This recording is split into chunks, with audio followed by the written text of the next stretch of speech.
Welcome to the Eddie Garson podcast, where we explore the stories and insights of extraordinary individuals who are making a difference in their industries and their communities.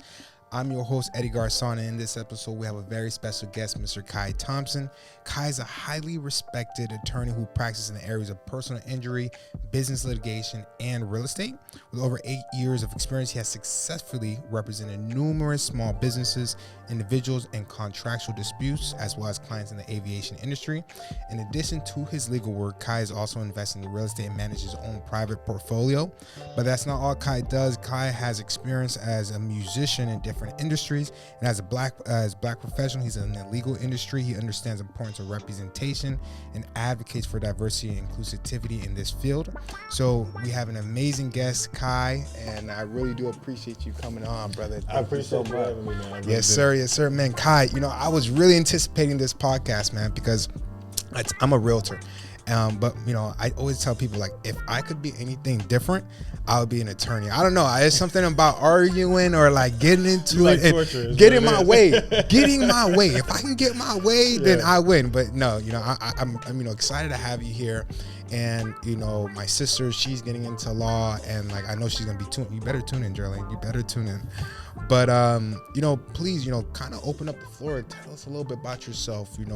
Why law, and your journey from Georgia initially all the way down to Miami, Florida. Okay, my name is Kai Thompson. I'm from Duval County, Florida, Jacksonville, Florida. I was there till about 9-10 years old, where I left and went to Atlanta, Georgia. A big part of my story is I've got a great mom, a great dad. My mom's a nurse. My dad is a truck driver. And they're both really, really hard workers. When I was probably about 7 or 8 years old, my mom went to law school. She was already a nurse, and she used to bring me along with her. Used to take me to the library with her. Used to take me to class with her. Wow. And from that point on, I kind of knew that might be something I wanted to do. I used to always say I wanted to be a lawyer or a pilot. And, it came time for me to make a decision, and I decided to go the legal route. Nice. Nice. Yeah. So when you were young, your mom was a nurse, right? And so I know nurses, they work long hours. So she was working on what pushed her to like, hey, you know what? This legal attorney thing might suit my taste. My mom is crazy. I think that It's a good thing, right? Yeah, I think that it was something that she always wanted to do, and it was something that she wanted to, a box that she wanted to check. She actually does legal nurse consulting, but she doesn't practice as an attorney. So, she went through law school and graduated and did all that and used it as a way to be able to, further what she was doing in a different way. And I just think it was something that, somebody probably a long time ago told her, you're not going to be able to do it, or it's too late for you to do it. Yeah. And, And you got to go. I mean, I think, having a mom kind of do that and bring you along too, because these are probably long hours you guys had spent in the library and everything like that. But so young kid in the library, watching mom do her thing, you're picking things up as well, you're kind of getting into it. Did that kind of start or ignite a passion for like trying to learn and educate, or like how did that go? I think so. It was big for me because it's one thing to have, parents or role models tell you to do something. It's another thing when she's saying do your homework and she's doing hers next to you. So that was really big for me to be able to watch her do that. But honestly, my mom was kind of big in my life. She really pushed me in a lot of different ways. I played the piano, baritone, saxophone, trombone. Music was a really big thing in my house. And I always wanted to play sports, but if I wanted to, play football, I had to do those other things. Yeah. And I think for me, it kind of taught me that you can be well-rounded. It kind of taught me that there's a lot of time in the day, and, you got to work for some of the stuff that you want. And seeing her do a lot of the things that I thought I might want to do kind of made it more realistic and possible, because I didn't know any other attorneys. I mean, she was the lawyer I knew. Only one. And I kind of want to touch back on that because, I too play music as well. Like I grew up in that type of environment when it comes to like classical music, and like I think a lot of people kind of push that aside. Like, what do I want to do when I grow up? How does like music, like for me specifically, there's always different ways to think about things. I feel like when you're reading certain type of music, it helps you interpret other things in your life. Do you kind of like feel as if like, doing these things, like learning all these different instruments or like putting yourself out there, like, does that play a certain role in your life today? Absolutely. Like, Absolutely. Music for me was big because it taught me the importance of diligence. Yeah. Piano, you get this 5 or 6 or 7 page piece, and that's basically a song, as some people would call it, but it's a musical piece, and you would break it down into the measures. So you would, instead of taking a look at all 8 pages and say, oh, this is overwhelming, start on page 1, look at that first line, and you're practicing that first line 500 times. Yeah. And it might be 2 hours of Perfection. work, but now you've got that first line. And then, the next day you're moving to line number 2. And by the end of the week, you've played that first page. Exactly. And it was just such a big thing for me because, when you heard your piano teacher play it, it was like, oh man, I'm nowhere close to this. Yeah. But seeing that incremental progress was really, really big for me. And so it was important for me to be able to do things like that, to see that, if you keep working and if you keep at something, you'll be decent at it. You'll get better at it. And I think, piano and music, I always had an affinity for. I was always really good with. But, sports, football, that was important for me too because, I wasn't the best one on the team. And so whereas I was really good at music and I used to compete and I used to do, compete in state championships or, do the regional stuff for band or whatever that was, football taught me the value of being on a team and doing your role, even when it's not really about you. So all the different things that I was doing and my mom was kind of encouraging me to be a part of, I really think it plays a part in me today because I don't just have my hand in one thing. That's true. I have what I'm doing at my firm. I have what I'm doing on the side with real estate. I also have an investment group that I do with my fraternity brothers where, we're looking to invest in Black-owned businesses. Wow. And try to give back in that way. And so I think it kind of taught me to wear different hats and you can accomplish a lot of things as long as you're working hard. 100%. And I think that you not being scared to do that is kind of what kind of sets you apart. But I think like when people have that same perspective, like, you know what, I do this, I like this, sometimes it can conform you to not growing into something else. I think that if you were always this certain type of musician and never picked up this type of thing or never try to play a sport or whatever, you wouldn't really have that type of confidence. Like, you know what? I'm willing to learn something new because in every single facet of life, I think everyone has to go through something else, something new. It's always like a transitioning period, trying to learn something new. And, something you kind of mentioned just there about that incremental process.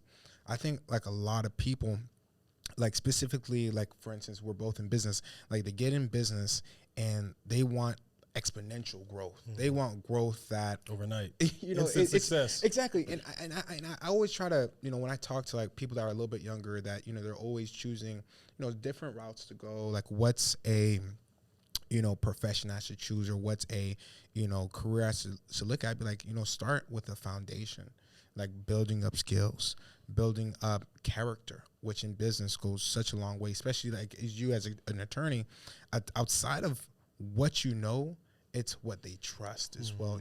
How as, an attorney, do you kind of like build that up with someone, because they're going through probably a difficult time in their life. They're probably fighting corporations that are much bigger than they are with much more manpower, money, all that stuff. Like, what do you do to manage, your client's expectations on, hey, this is going to be like an incremental, steps to success instead of, bites out here. This is what works. That's a really good question. Part of what we do is, or what I do is I try to have a good level of communication with the client. Huge. And it starts really from the beginning, whether it's an injury case or someone comes to me with a contractual dispute. The biggest thing is really trying to figure out what they perceive to be a win from the beginning, what their goals are in the case. If someone's injured, it's typically trying to get some type of compensation to make them whole. If you've got a contract, it may mean money. It may mean something that you want someone to do. Mm-hmm. So kind of defining what the goal is in your case, and then having just straight talk with them about how realistic it is to achieve that goal, and maybe some challenges that are going to come up on the way, and having them understand that depending on what their goals are, it may be a short road, it may be a longer road, the road may be more or less windy, and then just kind of figuring out what their appetite is for kind of going through that. And so I think if you communicate with people in the beginning, if you communicate with people as things are going on and as situations change, typically they're willing to hear you out at the end when you have some type of recommendation as to, whether this is a good settlement offer or whether, they should, sue someone because something's gone wrong. Truth. And like, again, it puts that person on the spot, because not a lot of, people are going through that typically. Is there like, a case that you've handled or dealt with where it's like, it's the effective communication and, it saved a lot of strife, and it was allow you to, do your job a little bit better in that case, Absolutely. I think, in every case, the more communication you have with your client about what's going on and what their expectations are, the better. I think for a lot of business clients, defining what a win is early on is very important, because a lot of people may want to sue or pick a fight just on principle. But they have to understand that principle costs them something. And so it costs them I'm constantly billable hours. And I'm constantly helping people evaluate whether the juice is worth the squeeze, whether this fight is worth, going to war over and picking. And so that's part of what you're evaluating in the beginning. I've had some clients say, look, the most important thing to me is for me to get back to business and do what I do well. And so in those types of situations, it might mean finding a way to resolve something earlier. It might not mean picking a fight to figure out all the weaknesses in that person's case. It might mean finding a good resolution that business owner that's hired me can stomach and get back to doing what he do best. And so it really depends on the type of case. But I think that initial process of figuring out what your goals are, what you're looking for, and what legal avenues we can use to achieve them, and what costs and headaches will go along with that, is probably the biggest thing in helping things stay and go smoothly. And I think, when you say it in that manner, it kind of puts a trigger in my mind. Like, as an entrepreneur, the biggest thing that we're constantly having to do is solve a problem. And I think it's kind of easy to bubble up a situation, state problem this, solution that. But I think what I've seen from a lot of entrepreneurs and, specifically attorneys, is like being able to point at the problem, really break it down to its fundamental basis and be able to translate that over to the customer, And communication, I think, is probably one of the biggest things that a lot of people kind of fail, because, you kind of start in trying to set the correct expectations. Everyone has always different expectations on what they want, what they need, what they're trying to pursue, and being able to communicate that to a client. I've seen for a lot of people can make or break a deal, make or break a suit, or make or break a company even, And so, moving forward, you mentioned that often, like, small businesses or individuals that get in contractual disputes, they go against like these larger corporations. Now, if I'm a smaller business, I feel as if I've been, wrong. Like, how important, because I don't think a lot of people talk about this, about legal representation. I think we get in business, we do handshake contracts, we do, make believe things that are really, foundationally good for a new business. How important is legal representation for a small business, and how important can it play later down the line as they're trying to expand their company or do more things? It's critical. I think, people have a tendency to hesitate to hire attorneys because it costs money, and sometimes they look at us like, we can be deal killers. But I think the worst thing that you can do is get into a bad deal. That's true. That's true. And so it costs spending a little money at the beginning to maybe have an attorney be around when you're creating your business, right? So if you've got partners, everything's good when everything's good. That's true. But the reason why you want to kind of delineate certain things and reduce things to writing and have an attorney around to make sure everything is clear, or as clear as it can be, is because when things go bad, that's when you need to remember. You got to fall back on that paperwork. What you wanted to do when things were good.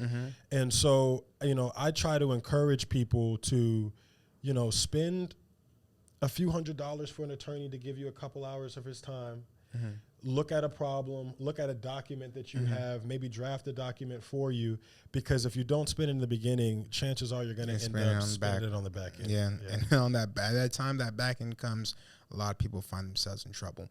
Now, I think, part of the conversation we had, off camera was, when I was growing up, there were black attorneys were very scarce. There wasn't that much representation that one could really see in its close proximity. Hey, I want to go and try to go out to someone in the minority that understands kind of what I'm going through.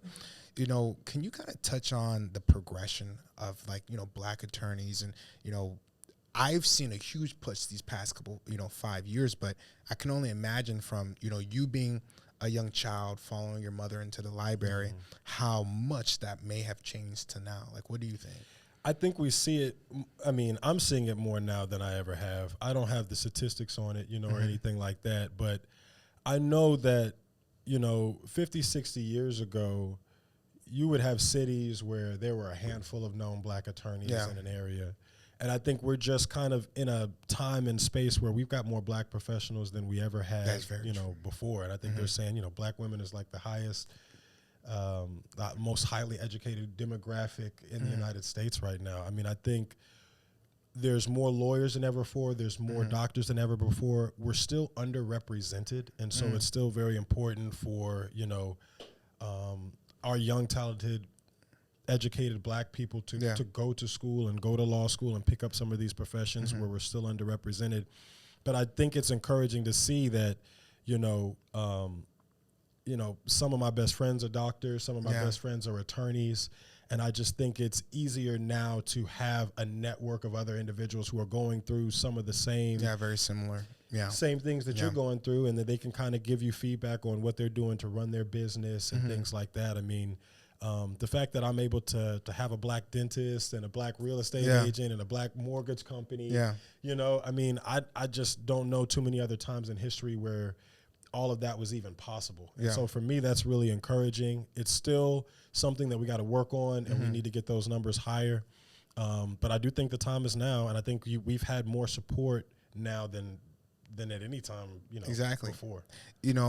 I think here we're in 2023, and when I was much younger, I think a lot of us used to look up to athletes and musicians because that's what we seen growing up. These were the successful people. These were the people that, we looked like these are the wealthy individuals of our class. Now that we're in 2023, I'm starting to see a large push and passion for the young person to be in entrepreneurship. You could have went so many different paths. You could have, stayed in a big firm, remained complacent, or you could have went so many other different places that didn't really need you to kind of step out the bubble. Why entrepreneurship? Why go out and do your own firm? Isn't, for a lot of people, that's kind of scary, you know what I'm saying? Yeah, that's why? A good question, So for me, I went solo about 3 years ago. I was at a mid-sized firm here in Miami. Great guys, great culture there. I learned a lot from those guys. And then, COVID happens. Some things happen at the firm. We're reorganizing a little bit. And I see an opportunity where I can keep doing what I'm doing, or I can take a chance to use what I perceive to be an opportunity to start a firm at the cheapest point where I would be able to. Literally. Things were shut down. Yeah. I didn't have to have an in-person office. And so I'm looking at essentially a situation where I felt like it was the cheapest time for me to start and try to operate a firm. I kept my overhead low. I'm still in the game. And a lot of that is because of the fact that I didn't have to run my way in a way some of those other firms were running Traditional. it that cost a little more money. I had a book of business, some of which came through, referring attorneys, some of which came through old, bosses. And really it was just an opportunity that I couldn't let go. I thought I would be wondering whether or not that was a time where I should have taken a bet on myself. I did. It's worked out so far. And I felt like if I wanted to progress both as an attorney and also try to get to a point of, financial independence and freedom and have kind of more say over my lifestyle and what I'm able to do, I felt like that was the time to do it. Exactly. And I think that COVID really sparked a lot of entrepreneurial bugs in people. Like I remember before COVID, I think people kind of, were there. They lived, they lived modestly. The world was just felt like normal, and now we live, you fast forward 2-3 years and we're in 2023, normalcy is not a thing that people are accustomed to anymore. And, with me specifically, entrepreneurship was at that time, because I already was doing some businesses before then, but, entrepreneurship kind of just gleamed so bright because I think in entrepreneurship, what people find is just a deeper, more refined version of themselves that they can create and an actual space to create it. I think a lot of times when you're in a corporate structure or you're in a specific business that doesn't give you like a locus of control or a ability to imagine what you could be, you kind of fall into this bubble of like, this is what I am, this is what I'm always going to be, and like there's not necessarily any room for me to grow. And so how have you constantly been able, like especially in, business specifically, been able to evaluate yourself like this is where I am, but how do you constantly put new goals in front of you that at least pushes you to like another level? I think I keep my eyes set on the ultimate goal, which is some semblance of a balanced life with a family, good income, financial independence, and enough resources to be able to help individuals that I care about around me. And so for me, that means probably setting up businesses or resources so that I have control over both my time and I also, have probably the second most important resource, which might be money. You know? And so for me, it was figuring out different ways that I could incrementally, over time, start setting up things to where I would have that in place. And so the first one for me was real estate. Huge. Before I left the firm that I was with, I had bought a duplex out in Allapattah. It needed a lot of work. I moved into the duplex, no water heater, there was a roach infestation at the time. Golly. I mean, I had all my stuff in like he's going to war. Storage bins. I will move in and I will make this work. Sure. And I mean, I really didn't have a choice, right? I mean, after taking care of the down payment, I mean, I had money for renovations and stuff like that. But I was kind of keen on, trying to keep the costs low and putting my money into the house. And so for about 4 or 5 months there, I mean, if I wasn't at work, I'm at home renovating the place. But right before I leave my firm, or my old firm that I was with, I knew that I had finished the renovations on the duplex. I had the other side renting out Airbnb. And so worst case scenario, I knew that my mortgage was going to be paid. 100%. And I knew that I just had to make enough money to eat. Yeah. So At at that point, you can be way more aggressive. You can be aggressive, yes. Because of the different things that you set up. And so I think the baby steps make the bigger steps more manageable. Exactly. And so exactly, you got your foot in the game with that Right. duplex. Right. And that's why I just love real estate so much, man. You know, you purchased a tangible asset. This asset's here. This asset is a demand and literally a life foundation. Everyone needs something to eat and somewhere to sleep. That's the foundational things in life. If you have those things, you can at least continue. And so, like, I'm a huge advocate on, you know, younger individuals that are like, hey, Eddie, how do I get in the game? You know, how do I, you know, leverage? And that's really all it is. You're leveraging assets for your income because, you know, push comes to shove where you're trying to scale a business and you need equity. You need some form of money to scale your own business instead of being able to put burden on yourself. Like, you know what? I got to go to the bank. I got to go accumulate more debt. You have something that, especially in Alapata, which is, if most viewers are not looking, it's a boisterous place right now that is gentrifying and it's just so much good things that are happening in there. But in Alapata specifically, and this is an area I think that mimics a lot of different places in Florida and Atlanta, where you see these areas where they're close proximity to where someone that's in a working class would like to have opportunity.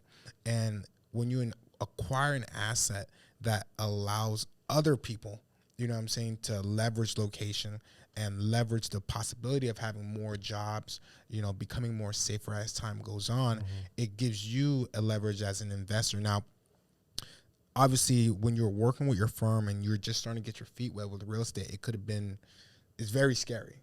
But, you know, what have you learned by doing stuff like that? You know, doing renovations. Mind you, this guy works 5 to 8 and then comes home, works 9 to 3 to go back and work at 5. I don't know how he does it, but it's like, what did you learn in that process and how did it help with the other properties moving forward? Yeah, well, I can't do that all the time, right?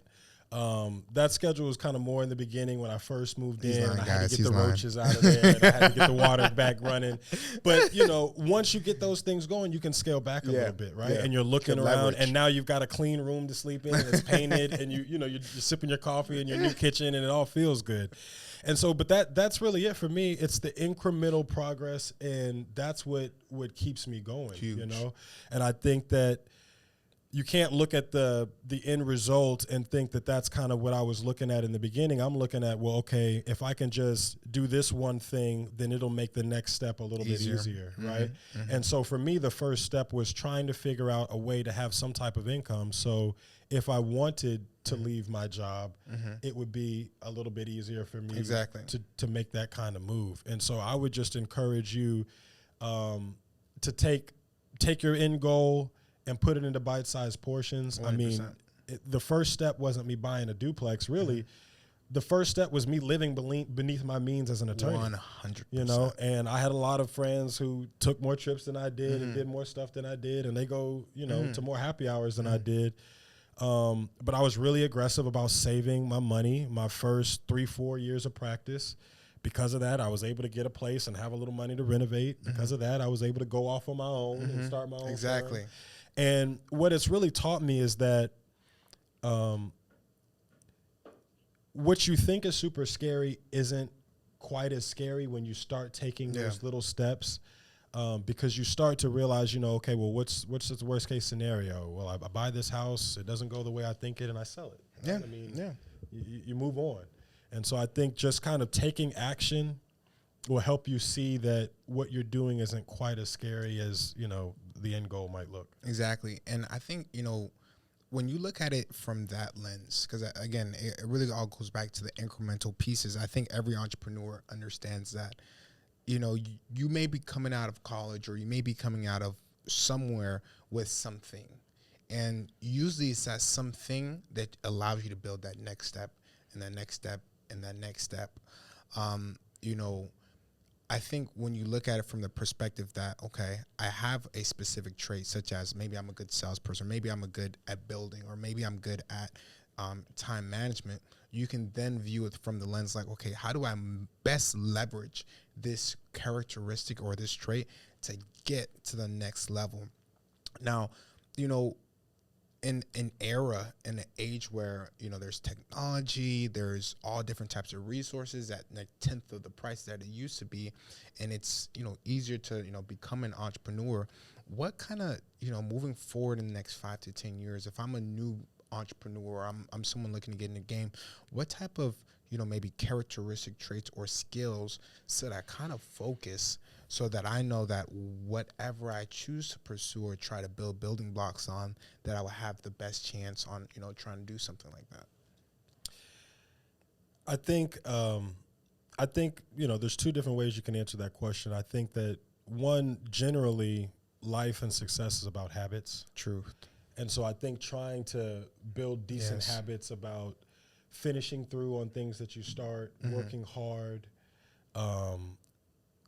being able to save, maybe live beneath And your that's means, so not having to huge. spend every dollar you earn. And it's hard when you're on social media, you're seeing And you people see living it. and like, you I'm know, not on social media. that's so good why. though. That's Yeah. good. Hey, look, I couldn't tag him on anything. So if y'all see him on the street, be like, hey, that was a good podcast. So no, but like, you know, when you say living below your means, I think people look at it, you know, his means may be different than my means.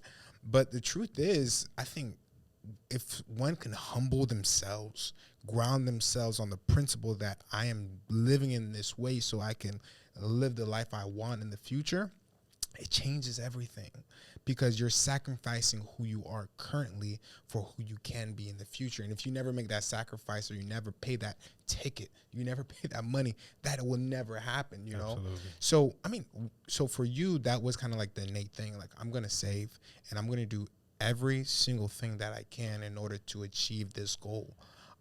You know, with that type of mindset, I'm sure you probably applied it the same way with business. I think a lot of business people are like, I made my first big, or I got my first big client. I just closed my first big case. Let me move. Like, how do you have a discipline as a business person to be like, let me remain here, do as well as I can, and then know, how do I know when it's time to get aggressive? When is it time to make these moves happen? Right. I mean, for me, it's just staying focused on what the end goal is and deferring that gratification a little longer. I mean, I know I'm not where I want to be, and so right now I still feel like I'm in the trenches, you know. And you know, they say you always know a real estate investor because they're always broke. And hey, listen, clear it out. And so I feel like right now, if I got extra $100, I'm trying to figure out how I can put that into something to make me money, 5-10 years from now. And I think staying focused on that is kind of really just kind of what keeps me going. It's the little wins I'm having now are peanuts to the big win I really, really want. 100%. So, you just keep working towards it. And that's kind of the importance of teaching yourself that delayed gratification. And, I mean, there's a lot of different ways you can exercise it. You can exercise it with your bank account. You can go to the gym, and practice fitness. I mean, there's a lot of different ways in our lives that we can kind of incorporate that sentiment or that value. But it's really just learning to or trying to put in the work and hoping for the greater result at the end as a result of the work you're putting in. And, I always tell people to look at business as a farmer. When you're out working 8 hours, 12 hours a day, what you're doing is you're planting a seed. You're planting something that is going to take time to harvest. It's going to take time to put water on it, to let the sun hit it, to let things grow. And I think when you think of a business in that nature, it allows you to have patience with what's going on around you. So many times you can't really control whether or not the case went well or this client understands you or things like that. But when you look at it like, I'm planting a seed so that I can better have fruits of my labor in the future, it changes everything. Delayed gratification is huge. I think we live in an era where if I don't see the result or I don't see, what's going on, it's kind of over. You kind of mentioned that, if it's a very big case or whatever it is, you partner up with other, attorneys and firms. How important do you think, moving forward is like working alongside other people in business and, in life and trying to get somewhere? Like how has that helped you, or does that play a role in what you do? Relationships are critical. Huge. Relationships are huge. I mean, from real estate to law to whether it's, calling a colleague when I've got a tough legal question, or maybe getting help on a trial. When you treat people well and in turn you're able to rely on them for help or call on them when you're in need, I think it's going to make a huge difference in any type of career that you're in.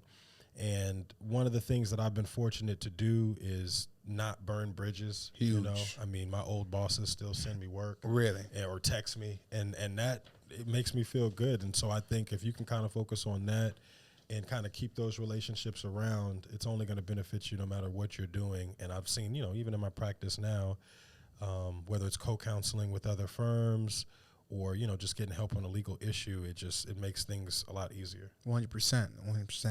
And, I think that's huge. I think like me, even as a realtor, I think in your instance, like you said, as an attorney, you're fighting other people. And so one person winning and other person losing, it changes up the how the relationship goes in that business. But having that relationship with someone in the network, the same thing, planting the seed, because at the end of the day, people become things. I think a lot of people forget that. Like, people learn new things. They become better at their craft, and as they grow and as you grow, value exchange starts to really happen.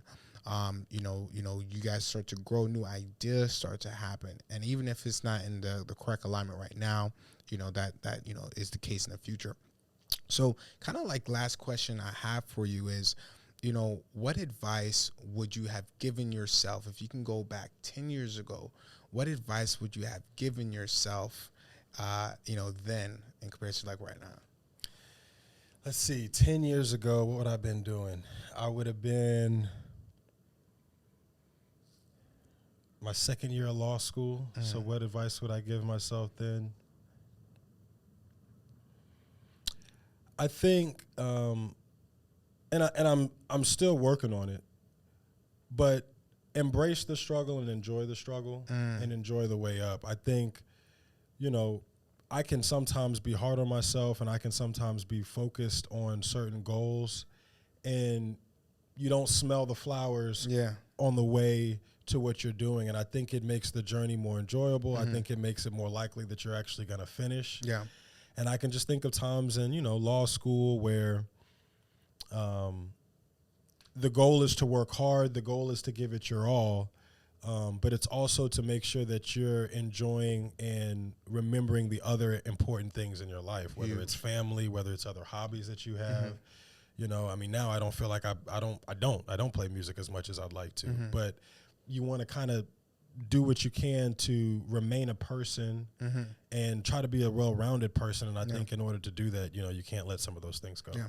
I think, especially like for me, when I was first like making my first baby steps in like business and stuff like that, it's easy to let the business consume you, because time, you start to really see that, wow, time is really relative. It's not really, it's not really 24 hours. You're sleeping 8 hours of it, you're eating this. And so when you start looking at it like, dang, like they lied to me. They told me it was 24 hours, I can do what I want. But like, not being consumed and really being a well-rounded individual, plays a huge part in life. But again, Kai, I want to, thank you again for taking the time with your day, come out to the podcast. I'm sure there's a lot of people that are going to tune in, and all aspiring attorneys, you guys know where to find Kai on the street. He has no socials. So, I do have a LinkedIn. I got the LinkedIn. I'll put the LinkedIn down below.